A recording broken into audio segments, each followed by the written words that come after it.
আজকে ছিল ঈদের দ্বিতীয় দিন, তাই ভাবলাম একটু কাজিনদের নিয়ে ঘুরে আসা যাক। তো সেই জন্যই টুকটাক রেডি হচ্ছিলাম।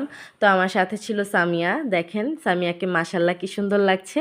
তারপরে ছিল ইভা আর আমার ভাই নীরব। তো আমাদের উদ্দেশ্য ছিল প্রথমে মোহাম্মদপুর থেকে একটা রেস্টুরেন্টে যাব।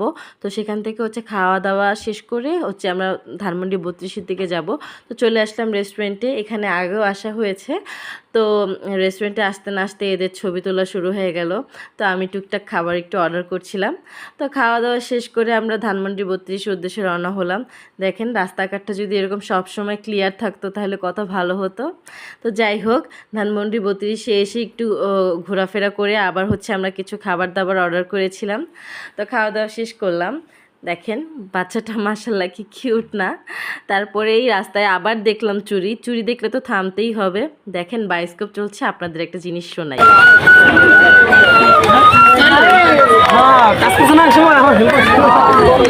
তারপর নীরব জানি এটা কি গেমস খেললো, আমি নাম জানি না। যাই হোক, আলহামদুলিল্লাহ আজকে আমাদের দিনটা খুব ভালো কাটলো।